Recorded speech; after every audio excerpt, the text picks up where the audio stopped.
Olá, meu amigo, olá, minha amiga, tudo bem com você? Eu sou o professor Paulo Guimarães, eu sou auditor federal de Finanças e Controle da Controladoria Geral da União e sou também professor de Legislação Penal. Para mim é um prazer e um privilégio estar aqui com você hoje para a gente discutir alguns aspectos de leis específicas que vão cair lá no seu concurso. Eu quero te dar alguns conselhos antes de começar a analisar as leis e entrar nos pontos que a gente precisa para você poder gabaritar a nossa matéria. O primeiro conselho é o de que você relembre os institutos de direito penal que você já deve ter aprendido para estar aqui.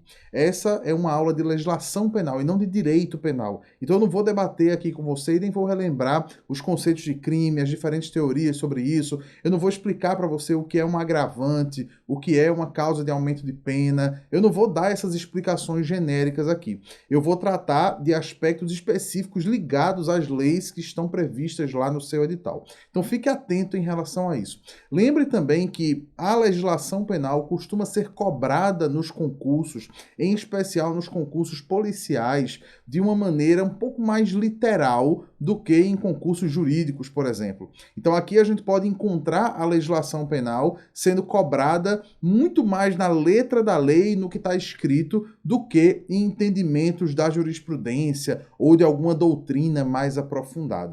Em geral, as bancas examinadoras não esperam que você tenha esse conhecimento tão aprofundado assim do que os tribunais têm decidido ou do que autores diferentes têm falado sobre a interpretação dessas leis. O que você precisa é entender o que está escrito nas leis e precisa saber interpretá-las. Você precisa compreender de verdade e não apenas decorar o que está lá. Se você for só na memorização, a coisa não vai funcionar. Não vai dar certo para você e você não vai conseguir ter aquele resultado que a gente espera lá, beleza? Então a gente vai começar aqui, para não gastar tanto do seu tempo, analisando a lei número 9.605 de 1998, que é a lei dos crimes ambientais. Antes da gente entrar nas nossas questões sobre a lei 9605, eu quero fazer também algumas considerações de caráter geral sobre essa lei.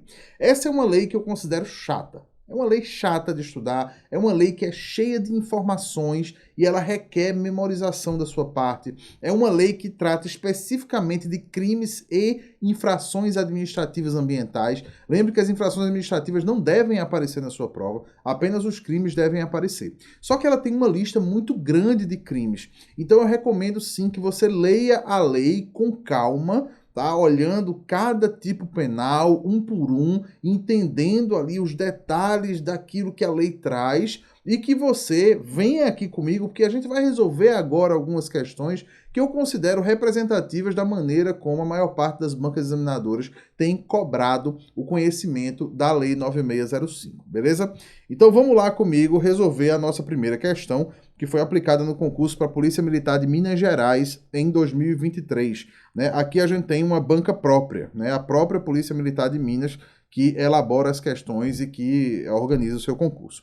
Nos termos da Lei número 9605, de 12 de fevereiro de 1998, que dispõe sobre as sanções penais e administrativas derivadas de condutas e atividades lesivas ao meio ambiente, marque a alternativa correta. Então aqui a gente vai marcar a correta, tá? Fique atento sempre aos enunciados das questões, porque vez por outra a banca examinadora vai pedir para você marcar a incorreta e, claro, a gente não quer errar uma questão por causa de uma bobagem como essa, né? Então aqui a gente vai buscar a alternativa correta. Letra A. Não há responsabilidade penal para pessoa jurídica. Gente, deixa eu dar para você uma explicação um pouco mais detalhada sobre esse assunto. Tá errada a alternativa, existe sim a responsabilidade penal da pessoa jurídica nos termos da Lei número 9605. Essa previsão também é trazida pela nossa Constituição. O ordenamento jurídico brasileiro permite já há muito tempo que haja responsabilização de pessoas jurídicas por crimes. Eu peço sua atenção nesses detalhes, porque você já deve ter estudado lá em direito penal as diferentes esferas de responsabilização quando a gente trata de ilícitos aqui no Brasil. A gente tem a responsabilização criminal, ou a responsabilidade criminal, ou responsabilidade penal, que é quando a gente está falando de crimes ou de contravenções penais. Então, quando a gente fala em responsabilidade penal, a gente pensa inicialmente numa pessoa física. Na verdade, você dificilmente vai pensar numa empresa cometendo um crime. Até porque o crime precisa ter um autor, e o autor é a pessoa que está envolvida de maneira direta com aquele fato típico. Então é muito difícil a gente pensar numa empresa cometendo um crime. Pense aí, uma empresa cometeu um crime de trânsito. Não faz muito sentido, né? Uma empresa cometeu um crime contra a vida. Como é que uma empresa matou alguém? Né? A empresa matou a pessoa? Não, foi alguém, uma pessoa física que matou a outra. Então é muito natural a gente pensar nisso. Só que você precisa lembrar o seguinte, existe um caso específico que está previsto na nossa Constituição e na nossa legislação, no caso a Lei 9605, que a gente está estudando aqui, que é a responsabilidade penal da pessoa jurídica por crime ambiental. Nesse caso, faz sentido. Você pode pensar, por exemplo, numa fábrica que polui um rio, né, ou que emite poluentes para a atmosfera num nível superior ao permitido. Então, isso aí são crimes ambientais que podem ser cometidos por pessoas jurídicas, beleza?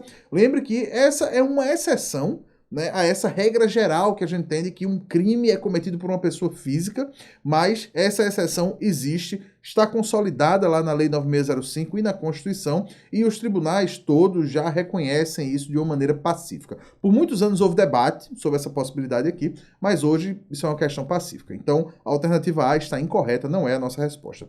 Letra B. O baixo grau de instrução ou escolaridade do agente atenua a pena, enquanto que cometer o crime em domingos e feriados pode agravar a pena. Isso pode parecer estranho para você, por duas razões. Por quê? Quando a gente fala de baixo grau de instrução ou escolaridade do agente, a gente pensa logo o seguinte, poxa, o direito, ele parte do pressuposto de que as pessoas conhecem o seu conteúdo. Imagina aí, você tá lá, toma uma decisão ruim, né? Você não, outra pessoa, né? Tício resolve, por exemplo, beber e dirigir em seguida. Né? Decisão ruim, a gente sabe o perigo que envolve, né, todos os problemas, além de ser um crime. E aí Tício é parado numa blitz, né, o agente público que fez essa abordagem pede gentilmente que Tício sopre no bafômetro para verificar ali, né, no etilômetro, né, para verificar o nível de álcool no seu sangue, e verifica lá que Tício está com um nível de álcool acima do permitido para dirigir. E aí, como é que fica a situação? Né? Como é que fica a situação?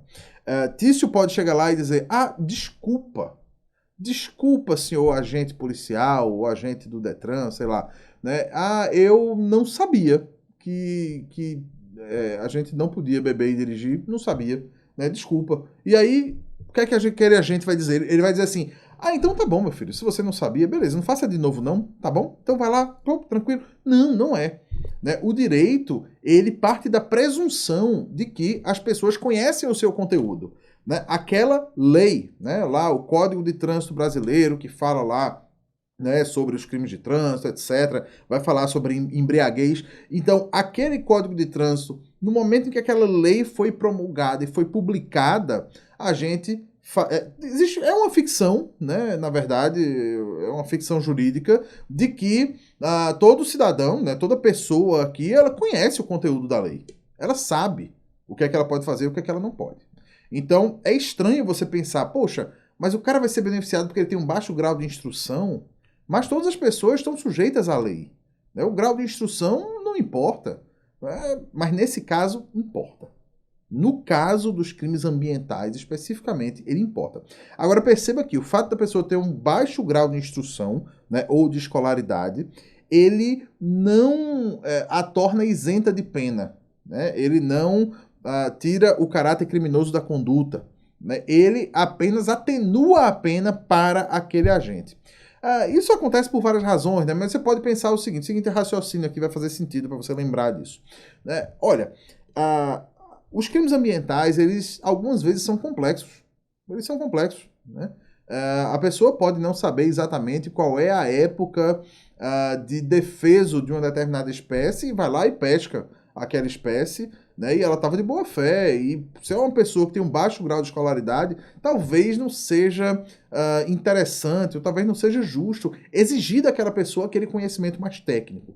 Essa é a lógica aqui. Então a pessoa não fica isenta de pena, mas ela tem a sua pena atenuada, beleza? A segunda parte da alternativa B diz o seguinte, cometer o crime em domingos ou feriados pode agravar a pena. E é verdade.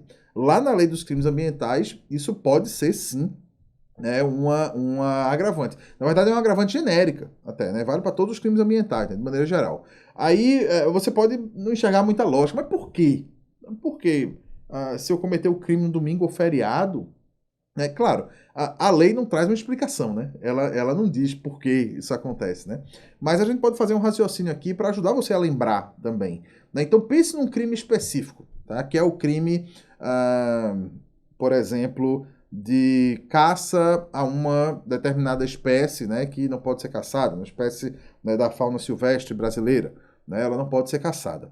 A caça feita durante a semana, ela pressupõe que os órgãos estão funcionando, que a fiscalização, que está tudo rolando ali, está tudo certo. Mas no fim de semana, talvez aquela fiscalização seja reduzida, né? Talvez não haja tantos profissionais ali que estão à disposição, os equipamentos que servem para isso também não. Então, por causa disso, é que no fim de semana a gente tem essa agravante genérica, né? Aos domingos ou feriados. Lembra que sábado não, tá? É domingo ou feriado, né? O sábado, para esse fim aqui, ele não é considerado, beleza?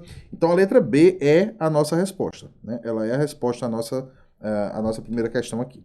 Alternativa C, a situação econômica do infrator não poderá ser critério para a gradação da penalidade. Gente, poderá sim, tá? Ela poderá ser critério, a depender do caso, né? Você vai verificar lá na lei, né, em que a depender da situação econômica do infrator, ele pode ser condenado a uma multa mais gorda, mais substancial, né? Porque, no fim das contas, a pena tem que cumprir, né, o seu papel ali, tá? E a alternativa D, a perícia de constatação do dano ambiental sempre fixará o montante do prejuízo causado para efeitos de prestação de fiança e cálculo de multa, tá? A gente tem aqui na alternativa D, né? Deixa eu lembrar para você aqui, ó. O artigo 19 da Lei 9605, ó. A perícia de constatação do dano ambiental, sempre que possível, fixará o montante do prejuízo causado para efeitos de prestação de fiança e cálculo de multa. Então, tá aqui, mas qual é a chave para você responder corretamente? Ó? É o sempre que possível. Enquanto na alternativa D está dizendo, a perícia de constatação do dano ambiental sempre fixará o montante do prejuízo causado.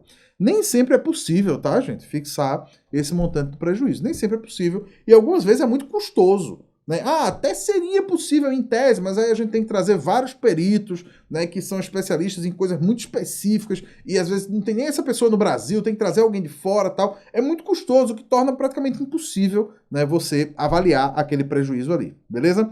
Só para a gente reforçar então o nosso entendimento aqui, só para a gente verificar os dispositivos que embasam as respostas a cada alternativa aqui da nossa questão. Na letra A, né, o artigo 3º, falando sobre a responsabilidade criminal da pessoa jurídica, né, a pessoa jurídica vai ser responsabilizada tanto civil, quanto administrativa, quanto penalmente pelos crimes ambientais, tá? E aí, ó, nos casos em que a infração seja cometida por decisão do seu representante legal ou contratual ou de seu órgão colegiado no interesse ou benefício da sua entidade. Então, as autoridades, né, dentro da empresa, né, as pessoas que têm poder de decisão, decidiram cometer aquele crime, então o crime foi cometido pela pessoa jurídica, o que não impede, tá? O que não impede a responsabilização também da pessoa física envolvida. Tá bom? Então, tanto a pessoa natural quanto a pessoa jurídica podem ser responsabilizadas pelo mesmo crime ao mesmo tempo. Tá? Não existe nenhum requisito, né, para que uma puxe a outra ou se responsabilizar uma não possa responsabilizar a outra. Não. Né? As responsabilizações, nesse caso, são independentes. Tanto a pessoa física quanto a pessoa jurídica envolvidas podem ser responsabilizadas, né, separadamente. Tá? Na alternativa B, tá aqui, ó, artigo 14, né, circunstâncias que atenuam a pena.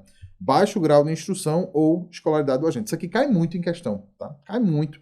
Tanto esse quanto a agravante lá do crime cometido no domingo ou feriado, tá bom? Outra que aparece muito também é essa do inciso 2º aqui, ó.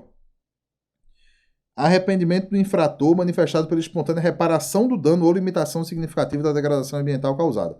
Então ele tem que reparar o dano ou limitar significativamente. Então, nesse caso, ele vai ter também a sua pena atenuada, tá bom?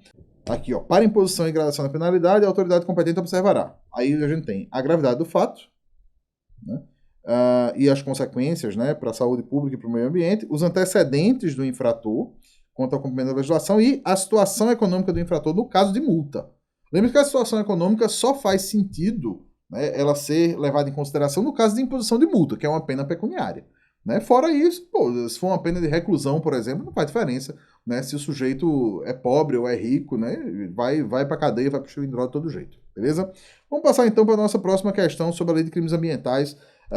Questão para oficial do Corpo de Bombeiros de Goiás, Instituto OCP, em 2022. No que concerne à Lei Federal número 9605 de 98, a nossa querida e amada Lei dos Crimes Ambientais, que dispõe sobre as sanções penais e administrativas derivadas de condutas e atividades lesivas ao meio ambiente, assinala a alternativa incorreta. Então aqui a gente quer a errada, tá? A gente quer a errada, preste atenção no que eu estou te dizendo. A responsabilidade das pessoas... letra A, né? A responsabilidade das pessoas jurídicas não exclui a das pessoas físicas, autoras, coautoras ou partícipes do mesmo fato. Então o que ele está dizendo é, a pessoa jurídica foi responsabilizada. Isso quer dizer que a pessoa física não pode ser? Não. A pessoa jurídica vai ser responsabilizada e a pessoa física também pode ser responsabilizada, tá?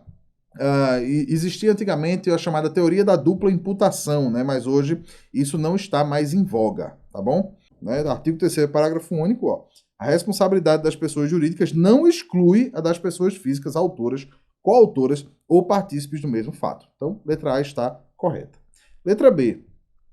Poderá ser desconsiderada a pessoa jurídica sempre que sua personalidade for obstáculo ao ressarcimento de prejuízos causados à qualidade do meio ambiente. Está correta também, segundo o artigo 4º, né? Ele diz exatamente o que está escrito aqui na alternativa. Ah, professor, o que é esse negócio de desconsideração da pessoa jurídica? Preste atenção no que eu vou te dizer agora, tá? A pessoa jurídica é uma pessoa artificial. Ela recebe personalidade pelo ato de vontade das pessoas naturais, das pessoas físicas, né, dos indivíduos que estão envolvidos ali, né, na criação daquela pessoa jurídica. Então, se você, né, tem aí um amigo, aí vocês acham, boa, a gente vai agora revolucionar o mercado dos concursos, a gente vai lançar um novo negócio aí, pô, e tal, aí vocês resolvem constituir uma empresa para isso, como a gente costuma falar, né, constituir empresa, né. Isso nada mais é do que você criar uma sociedade e essa sociedade vai ter a sua própria personalidade. Ela vai ser uma pessoa. Né? Você tem seu CPF, o seu sócio tem o CPF dele e a pessoa jurídica tem o CNPJ dela. Então são pessoas diferentes, tá? São pessoas diferentes. Agora, em algumas situações o direito admite que essa diferenciação, que na prática é a diferenciação do patrimônio, né, que ela seja desconsiderada. Veja, nessas situações o direito não faz com que a pessoa jurídica deixe de existir. Não é isso. Ele apenas admite que, naquelas circunstâncias específicas, a sua existência seja desconsiderada para uma finalidade específica. Nesse caso aqui, qual é a finalidade específica? Porque essa desconsideração está prevista em mais de uma lei. Está lá no Código Civil, né? Está em mais algumas também. Mas aqui, a gente está falando da desconsideração da pessoa jurídica para promover a responsabilização ambiental. Né? Isso quer dizer que, se a pessoa jurídica é um obstáculo ao ressarcimento dos prejuízos causados por aqueles indivíduos que cometeram o crime ambiental, então essa personalidade jurídica pode ser desconsiderada. Ou seja, você tem lá dois sócios, eles, né, constituem empresa, como a gente costuma dizer, né, e essa sociedade ela é condenada num crime ambiental e, dentro da condenação, ela é condenada a ressarcir, né, os prejuízos que foram causados. Ah, mas a empresa não tem patrimônio. Né? Olha lá, quanto é que tem na conta? Tem R$5 na conta da empresa. Dá para ressarcir nada. Beleza, mas e os sócios? Não, os sócios estão ricos, estão dirigindo Lamborghini, entendeu? Estão passeando de lancha, jet ski para todo lado, voando de jatinho. Então, o que é que o juiz pode fazer nesse caso? Né? Sim, é necessária uma decisão judicial para isso. Né? Ele declara a desconsideração da pessoa jurídica para aquele processo, naquele caso específico, para poder atingir o patrimônio dos sócios e promover o ressarcimento dos prejuízos causados, tá? Então, letra B também está correta. Lembra que a gente está procurando a errada nesse caso aqui. Vamos para a letra C agora.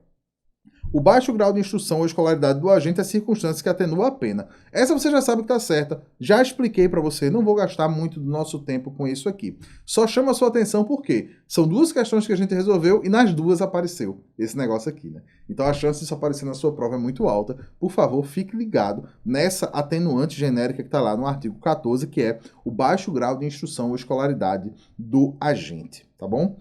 E a segunda também, do arrependimento do infrator ali, né, dentro daquelas circunstâncias que estão previstas no inciso 2º, essa também costuma aparecer com uma certa frequência, tá bom?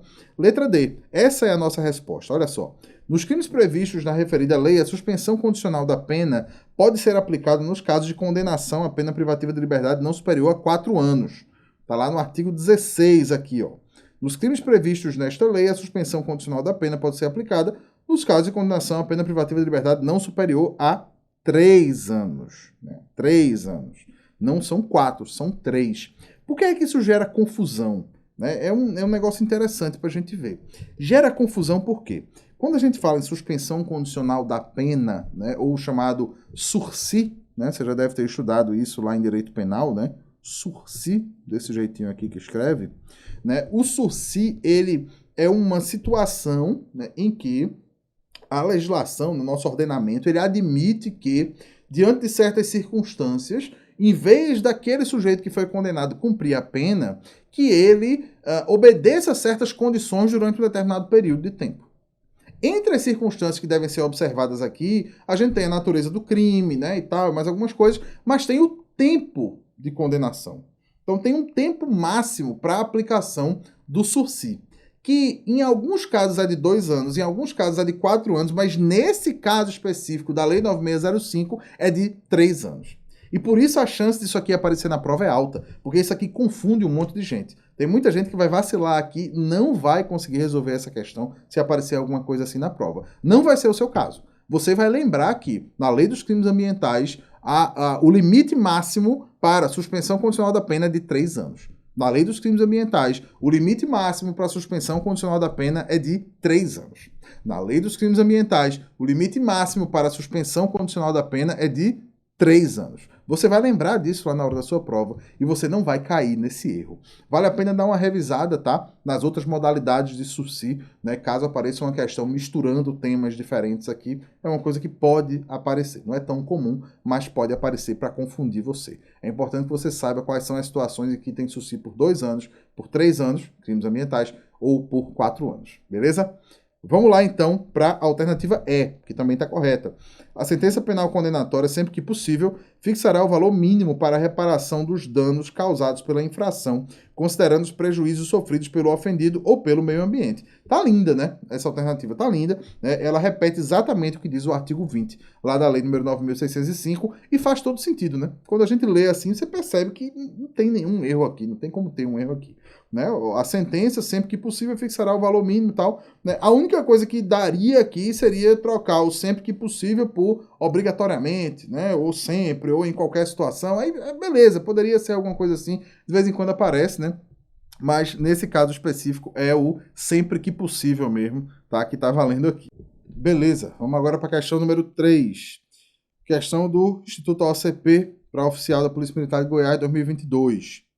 Em relação aos crimes contra o meio ambiente e aos delitos praticados contra crianças e adolescentes, analise as assertivas e assinale a alternativa que aponta as corretas, segundo a jurisprudência do Superior Tribunal de Justiça, STJ. Vamos lá, gente. Vamos analisar, então, essas assertivas uma por uma, tá? Número 1. A assinatura do termo de ajustamento de conduta com o órgão ambiental não impede a instauração de ação penal.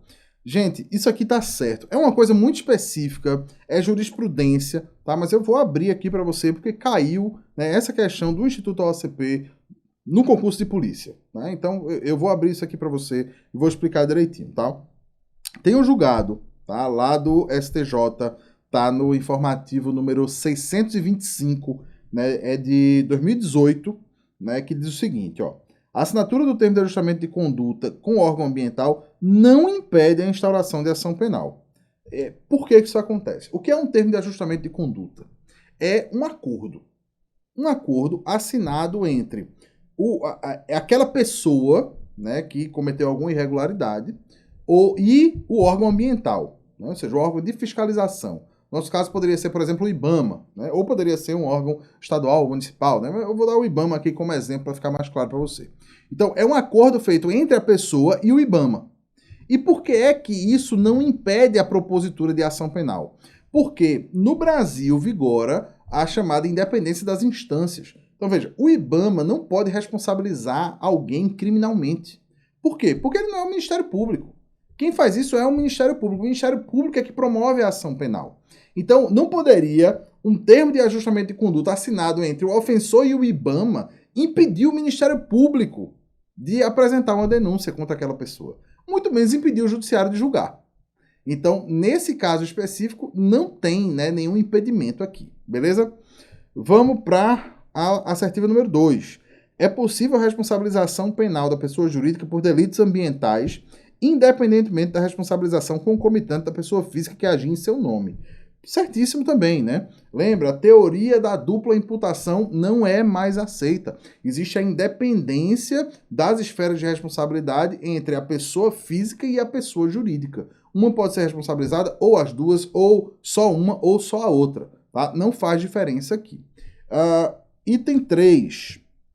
A prática de crimes em concurso com 2 adolescentes dá ensejo à condenação por um único crime de corrupção de menores. Né? Essa aqui é fácil de acertar, mesmo sem você saber a jurisprudência, tal, porque isso aqui também é um julgado lá do STJ que diz justamente o contrário disso. Mas lembra, a proteção ao menor, ela sempre é a orientação geral da nossa legislação. Né? Lá no Estatuto da Criança e do Adolescente, a própria Constituição, é sempre a proteção, né, ao menor.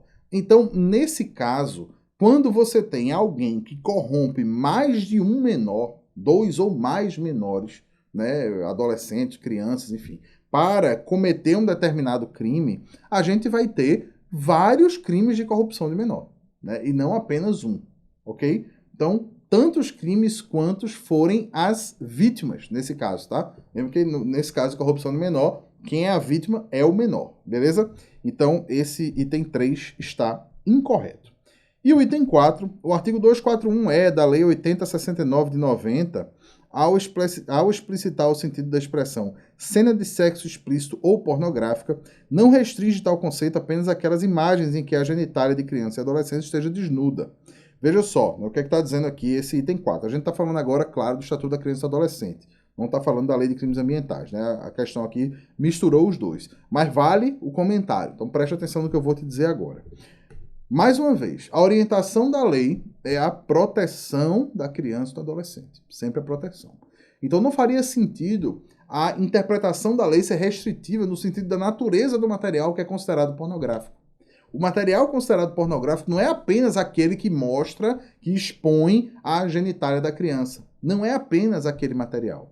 Né? Uma criança, por exemplo, numa pose erótica, uma criança, né, numa situação que sugira a atividade sexual de alguma outra forma, tudo isso também vai ser considerado como imagem pornográfica. Tá? O importante é entender qual era a finalidade daquela imagem e qual é o tipo de mensagem que é transmitida por ela. Então o STJ deu essa interpretação também ao artigo 241-E, lá do Estatuto da Criança e do Adolescente, Lei 8069 de 1990, ok? Então o item 4 está certo. Então no nosso gabarito aqui, a gente tem apenas o item 3 errado, né? Apenas o item 3 que está errado.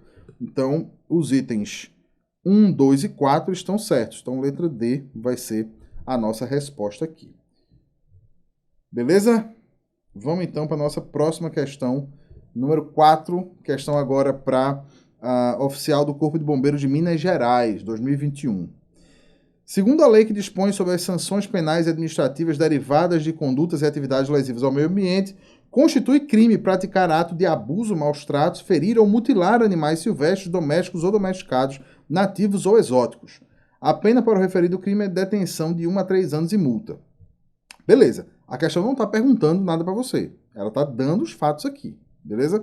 Então lembre-se, é crime, né, o abuso, maus tratos, né, mutilação, etc., de animais, sejam eles silvestres, domésticos ou domesticados. Então não importa se é um animal que está na selva, na floresta, no rio, ou se é o cachorro pet lá de alguém, o cachorro, gato, né, que alguém, né, cria em casa. Não importa, tá? Nesse caso aqui, não importa. E nativos ou exóticos, também se faz muito essa diferenciação no direito ambiental, né, que a gente entende normalmente exótico como uma coisa diferente, estranha, né? Mas nesse caso, exótico é o que veio de fora, é o que veio de outro país, né? Então, o animal nativo é o animal que é, né, por essência aqui do Brasil, e o animal exótico é o que veio de fora, né? É só isso, tá? Essa nomenclatura se aplica também a espécies vegetais, etc. Beleza. A pena para o referido crime é detenção de 1 a 3 anos e multa. Tendo em vista ainda o que prevê essa lei, é incorreto afirmar sobre o referido crime. Letra A. Quando se tratar de cão ou gato, a pena será de reclusão de 2 a 5 anos, multa e proibição da guarda. Veja só, né? Aqui está no artigo 32, parágrafo 1º A. Preste atenção nisso, tá? Quando se tratar de cão ou gato, A pena para as condutas descritas no caput deste artigo será de reclusão de 2 a 5 anos, multa e proibição da guarda. Isso aqui por quê? Porque é a situação em que se busca apenar a pessoa que tinha a responsabilidade de proteger, né, aquele animal. Então, se alguém, né, vai lá e ataca, né, o animal, por exemplo, sei lá, um casal se separou, né, e aí o ex-marido vai lá e quer fazer o mal, né, maltratar o cachorro porque a ex-esposa que largou dele gosta muito do bichinho, então ele vai lá e maltrata. Veja, é uma situação que a pessoa tem um vínculo ali. Então, geralmente, os maus tratos envolvendo cães e gatos têm essa conotação, né, tem esse contexto aí, beleza? Então, por causa disso, a gente vai ter uma pena mais severa, né, que é reclusão de 2 a 5 anos, quanto no caso geral, a reclusão é de 1 a 3 anos, né, e além da multa, também a proibição da guarda.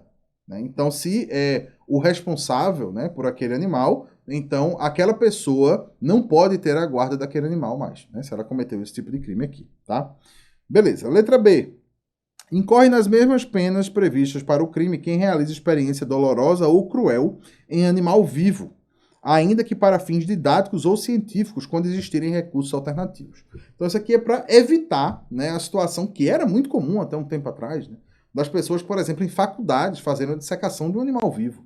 Né, é uma coisa, é um maltrato, né, é uma ofensa, né, um sofrimento causado àquele animal sem necessidade. Se você tinha outros recursos, tinha outras possibilidades de fazer. Então, podia dissecar o animal já abatido. Beleza. Né? Então, vamos evitar o sofrimento daquele animal. Ainda que, né, ele vá ser utilizado, seu cadáver, né, vai ser utilizado para o estudo e tudo mais. Beleza. Né? Mas vamos evitar o sofrimento do animal. Não vai fazer, né, uma dissecação do animal vivo. Né? A ressalva que se faz aqui é quando existirem recursos alternativos. Né? Então, se não tiver um outro jeito, né, de para fins de estudo, né, de realização de experiência, né, se não tiver um outro jeito, tem que ser um animal vivo mesmo, então tudo bem, né, não é o ideal, mas não tem outro jeito, então a legislação ela alcança essa situação, ela resguarda essa possibilidade, tá? Então, letra B também está correta. Letra C, caracterizado o crime nos termos da conduta descrita em lei, a morte do animal não interfere na aplicação da pena. Veja, né, veja só. Segundo o artigo 32, parágrafo 2º, se o animal morreu, o que é que a gente tem? A gente tem aqui o aumento da pena. Aumento de 1/6 a 1/3. Né? Então, o resultado morte, ele causa, neste caso, um aumento da pena de 1/6 a 1/3. Né? No caso, a morte do animal. Né? Lembre que o animal, a rigor, o direito não considera, né, esse animal como pessoa. Né? Então ele não é a vítima do crime. Por estranho que isso pareça, né? Para quem é mais ligado aos animais, principalmente, né, vai achar isso muito estranho. Né? Dizer que o animal não é a vítima do crime. Mas realmente ele não é. Ele não é a vítima do crime, ele é o objeto do crime. Então, se o animal morre, né, a gente não está aqui diante de uma qualificadora, tá? Não é isso. Né? Mas existe sim a previsão de aumento de pena, né, caso o animal venha a morrer por conta dos maus tratos aqui. Tá bom? Lembre-se que esse crime que a gente está falando é o crime de abuso, maus tratos, ferimento ou mutilação de animais. Então, lembre, tá? A finalidade do agente não era matar o animal. Era maltratar, era ferir, era mutilar, não era matar. Mas se o animal vem a morrer por conta da ação, né, daquela pessoa, daquele criminoso, então, neste caso, a pena é aumentada de 1/6 a 1/3. Então, letra C é a nossa resposta, né? Letra D. A circunstância de ter o agente cometido o crime para obter vantagem pecuniária é considerada agravante da pena quando não constitui ou qualifica o crime. Corretíssima também, né? A gente tem entre as agravantes genéricas que estão previstas lá no artigo 15 da Lei nº 9605, está lá no inciso 2º, ter o agente cometido a infração, a linha A, para obter vantagem pecuniária. Isso vale para qualquer crime ambiental, lógico, né? Mas quando a gente pensa em maus tratos de animais, é um negócio até... como é que eu posso dizer? Repulsivo, né? O sujeito que recebeu dinheiro para maltratar um animal, né? Recebeu dinheiro para mutilar um animal, para ferir um animal, né? É uma coisa que, né, não faz muito sentido na cabeça da gente, né? De maneira geral aqui, tá bom? Beleza, então, né? Questão número 4 para oficial do Corpo de Bombeiros de Minas Gerais, a alternativa C é a nossa resposta, lembrando que a gente está buscando aqui a incorreta, beleza? Vamos lá agora para a nossa questão número 5. Essa aqui foi para o concurso de soldado da Polícia Militar de Roraima.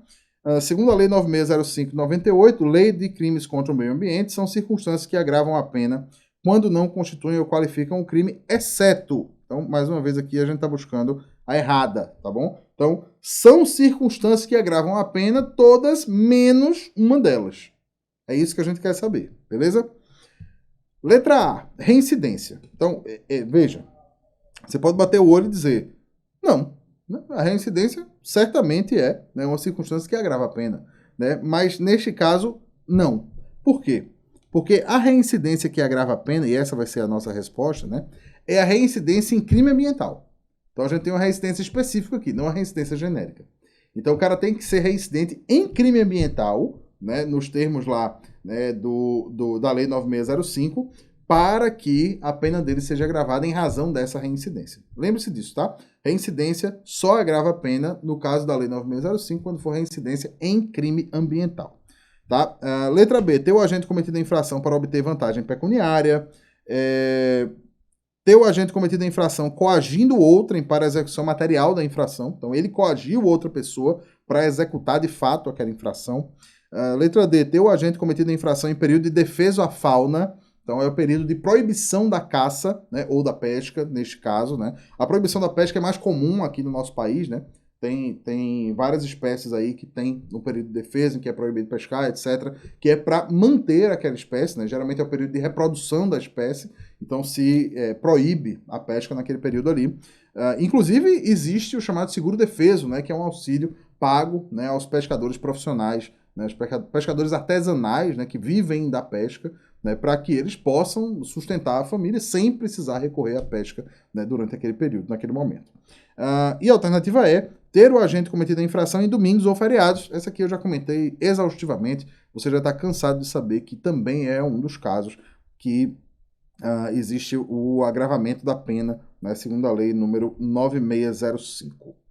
Beleza? Então essas foram as questões sobre a lei dos crimes ambientais. Acho que eu consegui cobrir aqui os principais aspectos que você precisa saber a respeito dessa lei, coisas que vão aparecer lá na sua prova, certamente. Né? Não é uma lei que é tão cobrada assim, né? Mas que quando aparece tem esses detalhezinhos, tem essas coisinhas, mas se aparecer questão sobre a lei dos crimes ambientais, a chance dela tratar dessas agravantes, da questão dos domingos e feriados, lembra, sábado não tem agravantes, tá? É domingo e feriado, não é sábado.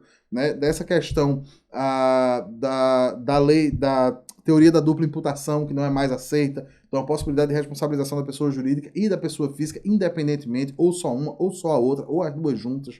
Então isso cai muito em questões de prova e a chance de cair na sua prova é muito alta se aparecer uma questão sobre a lei número 9605 de 1998.